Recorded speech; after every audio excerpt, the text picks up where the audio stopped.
Now you can right after this, ये जो आपने बनाया है इसी के बारे में लिख लें आप। The D orbital, the D subshell consist of two type of orbitals, axial and non-axial, axial and non-axial. In octahedral complexes, in octahedral complexes, when ligand approaches, in octahedral complexes, when ligand approaches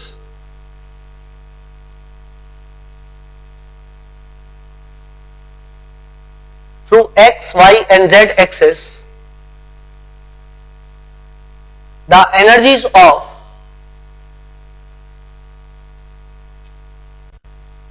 axial orbitals increases more. The energies of axial orbitals increases more.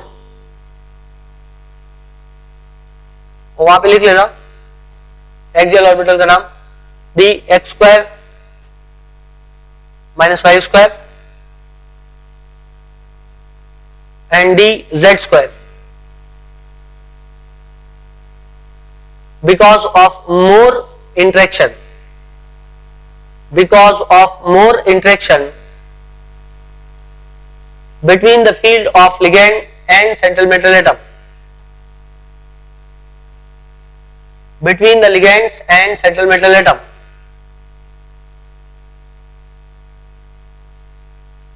Central metal atom के ये वाले orbitals कौन से, d x square y square और d z square. उसका लिखा next, however the repulsion offered, however the repulsion offered to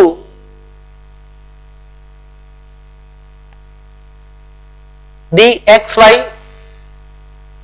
D y z and d x z is relatively less.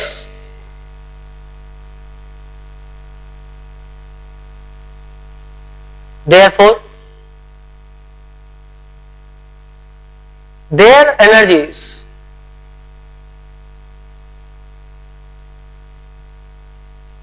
increases up to less extent, up to less extent.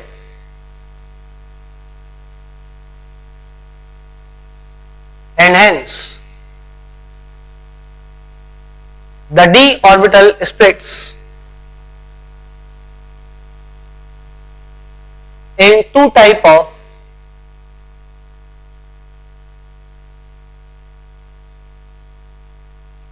energy orbitals. The d subshell splits, sorry, d subshell splits in two type of energy orbitals, in two type of energy orbitals.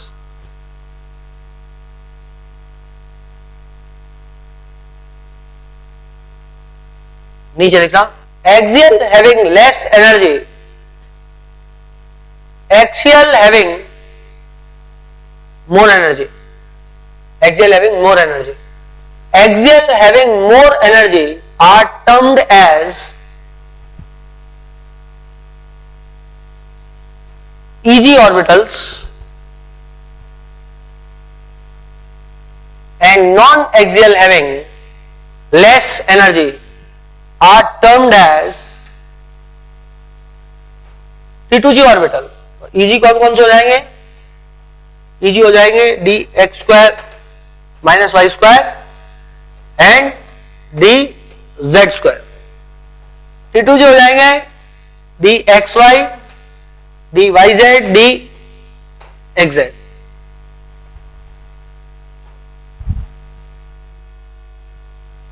And this process is called as, and this process is called as crystal field splitting, crystal field splitting.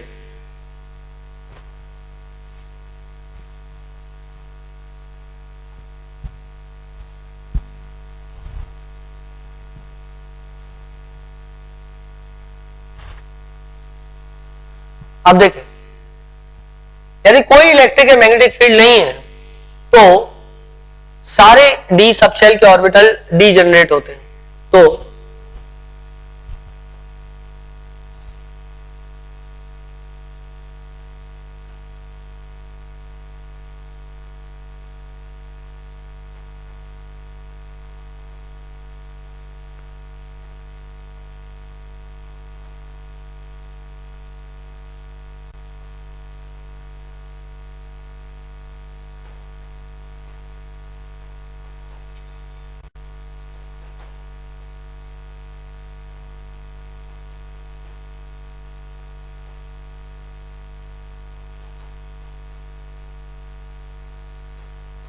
कोई electric और magnetic field present नहीं है। Now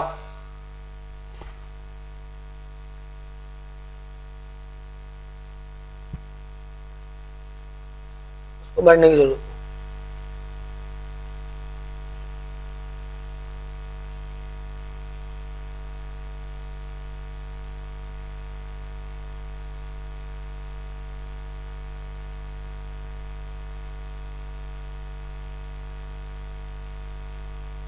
सभी degenerate होते। Now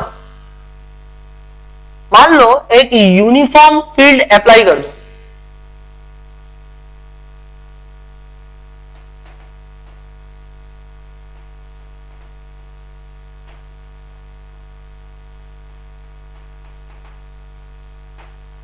मान लो एक uniform field apply कर दो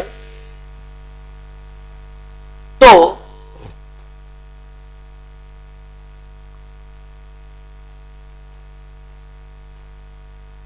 डिजेनरेसी विल बी मेंटेन। क्यों?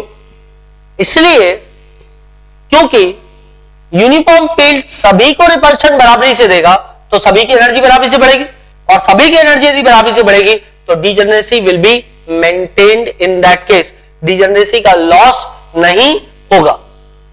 सो in this case the degeneracy is maintained. तो यहां पे डिजेनरेसी मेंटेन रहेगी, पांचों के पांचों ऑर्बिटल की एनर्जी जो है वो बराबर रहेगी। जबकि यदि non uniform field is applied, example field is applied along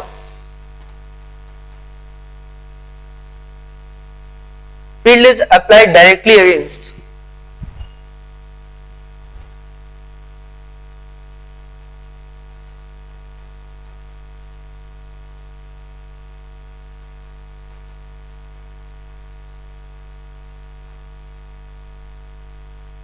dx square y square और dz square,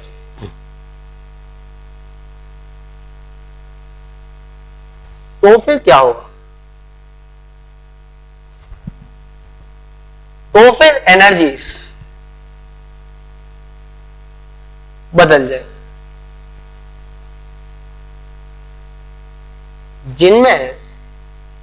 जिनके अपोजिट डायरेक्टली फील्ड अप्लाई हुआ है dx square minus y square, उसकी एनर्जी ज्यादा होगी और dz स्क्वायर इसकी एनर्जी ज्यादा होगी, जबकि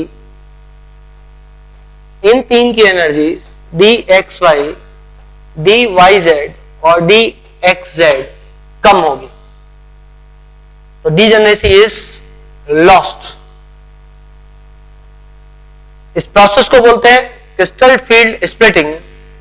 इनकी एनर्जीज का जो डिफरेंस होगा उसको हम del जीरो से रिप्रेजेंट करते हैं, crystal field splitting energy.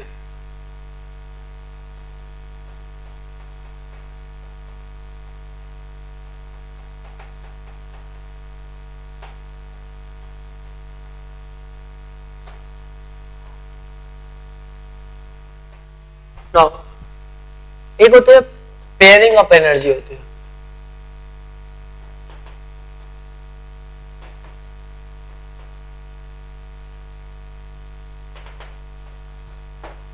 Pairing of energy का मतलब होता है the energy required to pair up electron in orbital is called as pairing of energy, और वो बराबर होती है।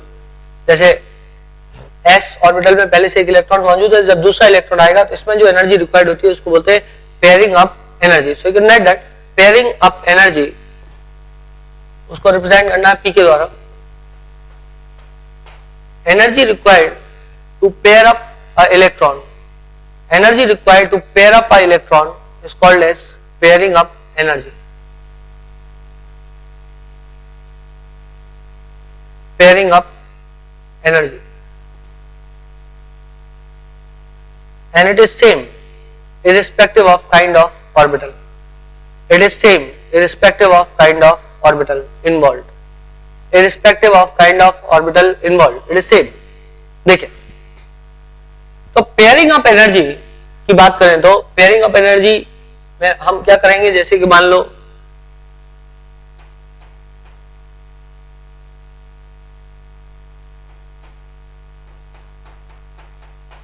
अब जब इलेक्ट्रॉन इसमें आएगा तो आने के एनर्जी रिक्वायर्ड होगी उसको मैं बोलूंगा पेयरिंग अप एनर्जी, ये जो इधर हुए।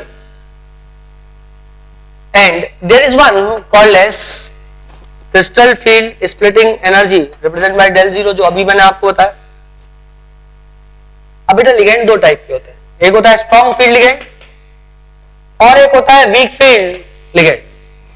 जहां तक स्ट्रॉन्ग फील्ड लिगेंड का सवाल है, स्ट्रॉन्ग फील्ड लिगेंड मान लो आया तो वो क्या करेगा, वो ज्यादा स्प्लिटिंग करवाएगा, जैसा कि मैंने आपको बताया था कि स्ट्रॉन्ग फील्ड लिगेंड का जो अफेक्ट रहेगा वो ज्यादा रहेगा when compared to weak field ligand.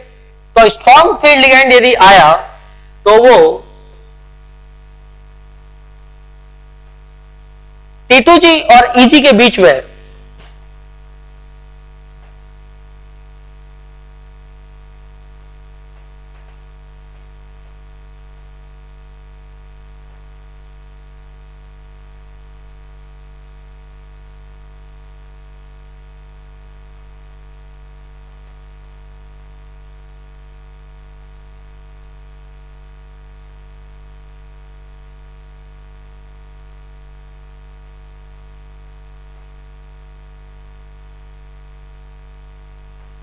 अंतर ज्यादा रखेगा।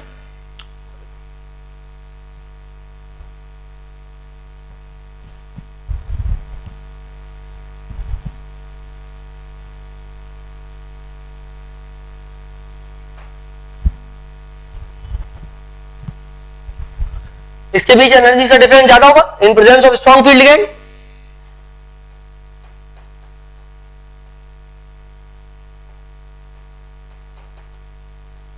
SFL की प्रेजेंस में तो मान लो मैं इलेक्ट्रॉन भरना शुरू करता हूं, मेरे पास 4 इलेक्ट्रॉन है, D4 कॉन्फ़िगरेशन है, तो 1 2 3। अब जब चौथा इलेक्ट्रॉन भरूंगा तो मैं उस इलेक्ट्रॉन को या तो यहां पहुंचाऊं और या यहां पे पेयर अप कर दूं।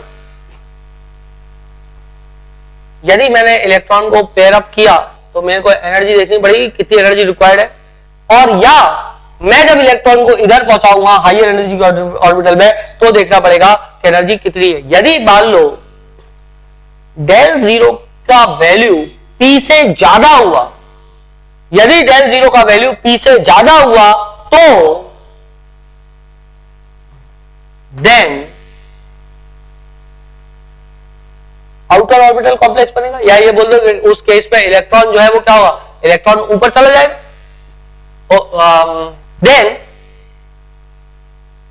Pairing of electron will occur, then ऊपर नहीं जाएगा, pairing of electron will occur, क्योंकि पेयरिंग ऑफ एनर्जी कम है। Pairing of electron will occur. पर यदि इसकी जगह वीक फील्ड लिगेंड आया तो स्प्लिटिंग कम होगी, तो उस केस में इलेक्ट्रॉन्स की पेयरिंग नहीं होगी, इलेक्ट्रॉन अनपेयर्ड रहेंगे। इलेक्ट्रॉन जो चौथा आएगा वो ऊपर वाले dx square minus y square dz square में चला जाएगा।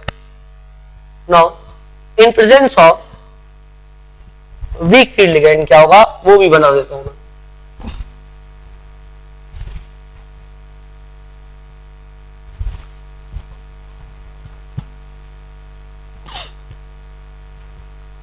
जब वीक फील्ड लिगेंड होगा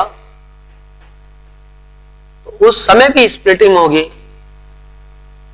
पर ये स्प्लिटिंग कभी भी उतनी ज्यादा नहीं होगी तो यहाँ पे d x square minus y square d z square, या इनका संयुक्त नाम मैं लिख दूं टी इजी ऑर्बिटल्स, और ये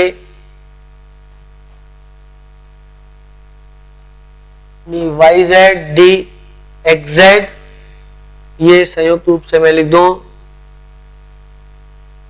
T2G। इनकी एनर्जीज में कभी भी इतना अंतर नहीं होगा, तो एक इलेक्ट्रॉन इधर गया, एक इधर गया, एक इधर गया, अब चौथा इलेक्ट्रॉन यदि यहाँ पे पेयर अप किया तो एनर्जी लगेगी, और यदि ऊपर ले गए तो भी एनर्जी लगेगी। पर इसमें क्योंकि इतनी ज्यादा स्प्लिटिंग नहीं होती है, तो pairing up energy is more than crystal field splitting energy. Therefore in this case यदि आप देखोगे, इस केस में आपको दिख जाएगा pairing up energy is greater than del zero, therefore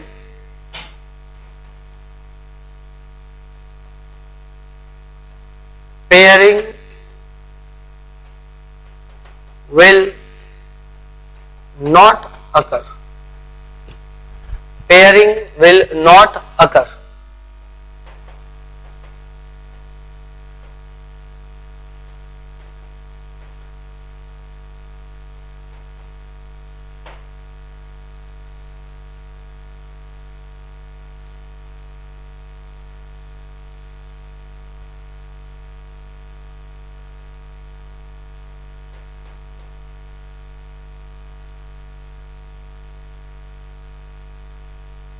देखो, I have number of electrons in d orbital, और मैं देखना चाहता हूं कि दो टाइप के लिगेंड्स की प्रेजेंस में, वीक फील्ड लिगेंड और स्ट्रॉन्ग फील्ड लिगेंड की प्रेजेंस में इलेक्ट्रॉनिक कॉन्फ़िगरेशन कैसी होगी। तो सबसे पहले मैं ले लेता हूं D1, मतलब डी में सिर्फ एक ही इलेक्ट्रॉन है। दो टाइप के लिगेंड्स हो गए, one is strong field ligand and the other is weak field ligand. Strong field ligand की प्रेजेंस में और वीक फील्ड लिगेंड की प्रेजेंस में दोनों में स्थिति तो सेम ही रहेगी, क्योंकि एक ही इलेक्ट्रॉन है, और दो टाइप के ऑर्बिटल्स होंगे आपके पास, एक T2G और एक EG। T2G की एनर्जी कम है, EG की एनर्जी ज्यादा है, तो यहां पे इलेक्ट्रॉनिक कॉन्फ़िगरेशन हो जाएगा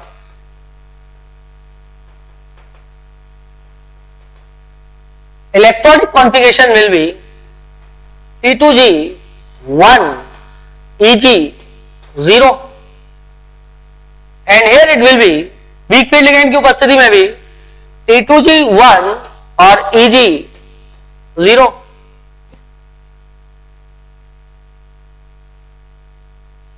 इसका यदि टोटल स्पिन देखें तो टोटल स्पिन क्या होता है? टोटल स्पिन होता है, टोटल स्पिन बराबर होता है नंबर ऑफ अनपेयर्ड इलेक्ट्रॉन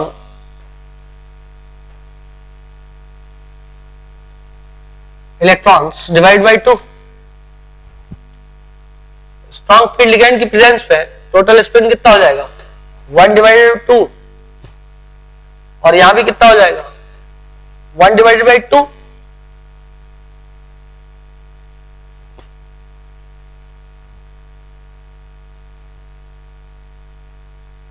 अब मैं दूसरा केस ले लेता हूं, इसके बाद इसको नोट करें।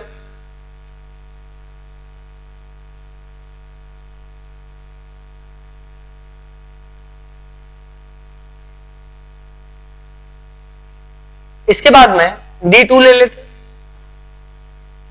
D2 लिया तो स्ट्रॉन्ग फील्ड लिगेंड की प्रेजेंस में भी, जैसे इसको यदि मैं यूं बना दूं आपकी समझ के लिए, दो टाइप के डी ऑर्बिटल्स होंगे आपके पास में,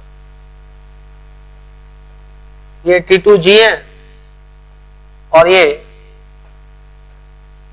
EG है। दो इलेक्ट्रॉन है, एक इधर और एक इधर। तो अभी तो पेयरिंग का सवाल ही नहीं है, क्योंकि अभी तो एक एक इलेक्ट्रॉन आप दे रहे हो, और फिलहाल यहां पे आपको दिखेगा T2G 2 EG 0, और यहां भी हो जाएगा T2G 2 और Eg 0, टोटल स्पिन कितना हो जाएगा, क्योंकि 2 डिवाइडेड बाई 2 और इधर भी हो जाएगा 2 डिवाइड बाई 2 बराबर 1 बराबर 1, तो टोटल स्पिन इज +1। अब D3 पे आ जाते हैं, 3 इलेक्ट्रॉन है, तो 3 इलेक्ट्रॉन है तो तीसरा इलेक्ट्रॉन इधर चला जाएगा, चाहे स्ट्रॉन्ग फील्ड लिगेंड हो चाहे वीक फील्ड लिगेंड हो, कोई फर्क नहीं पड़ता। तो स्ट्रॉन्ग फील्ड लिगेंड की प्रेजेंस में हो जाएगा T2G3 Eg0 और टोटल स्पिन हो जाएगा 3 डिवाइड बाई 2 बराबर हाफ, मतलब 1.5 या 3/2 स्पिन लिख दो, पॉजिटिव साइन लगा दिया करो। इधर भी सेम हो जाएगा T2G3 और Eg0 प्लस 3/2।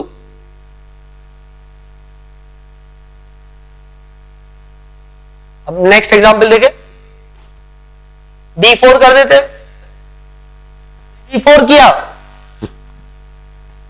तो स्ट्रॉन्ग फील्ड लिगेंड की प्रेजेंस में 1 2 3, अब ऊपर ना जाके इधर ही पेयर ऑफ होगा तो T2G4 हो जाएगा, तो ये हो गया T2G4 और Eg0। अब जब T2G4 होगा तो अनपेयर्ड इलेक्ट्रॉन कितने रहे, 2, तो स्पिन कितना हो जाएगा 2 डिवाइड बाई 2 प्लस 1।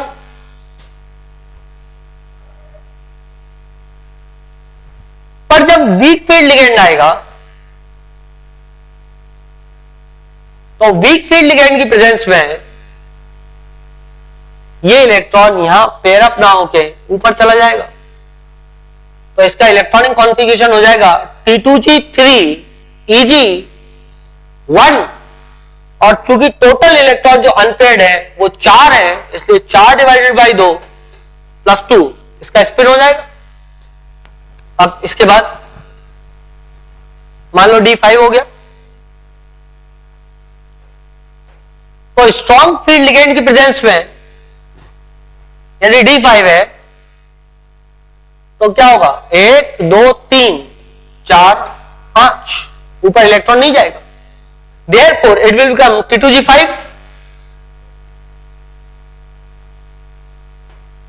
और Eg0, only one unpaired electron is there, therefore spin is half। But week field ligand की प्रेजेंस में क्या होगा, वीक फील्ड लिगेंड की प्रेजेंस में टोटल इलेक्ट्रॉन 5 है, तो एक इधर चला जाएगा एक इधर चला जाएगा, therefore we will have T2G3 Eg2 and the total spin will be plus 5/2 plus 5/2। इसके बाद में आता है D6। D6 आया, स्ट्रॉन्ग फील्ड लिगेंड है,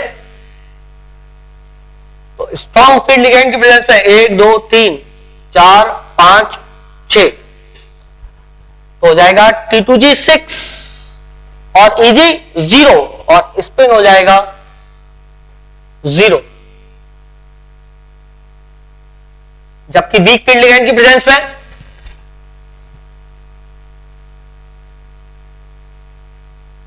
इलेक्ट्रॉन है, 1 2 3 4 5, अब छठवां इधर आए तो ये हो जाएगा T2G4 और Eg2 और स्पिन हो जाएगा +2।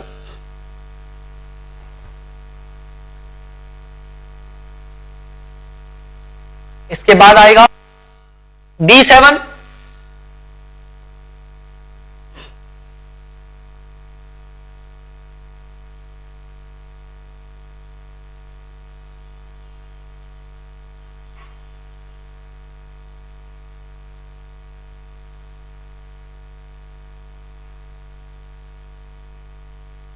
D7 में स्ट्रॉन्ग फील्ड लिगेंड की प्रेजेंस में पहले 6 इलेक्ट्रॉन भरेंगे, फिर इधर 7वां इलेक्ट्रॉन जाएगा So it will become T2G6 Eg1. सिर्फ एक अनपेयर्ड इलेक्ट्रॉन है, therefore spin will become plus half. Total 7 electrons हैं.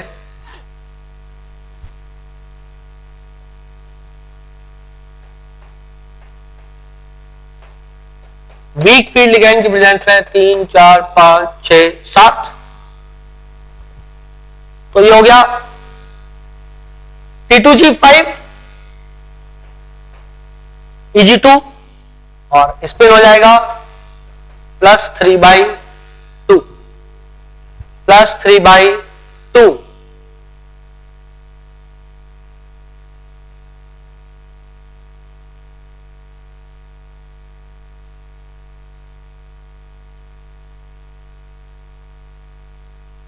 इसके बाद D आ गया. जब D8 आएगा तो स्ट्रॉन्ग फील्ड लिगैंड की प्रेजेंस में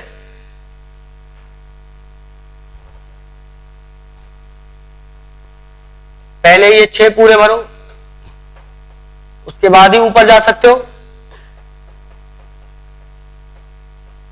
7, 8 T2G6 Eg2 और स्पिन +1. और वीक फील्ड लिगैंड की प्रेजेंस में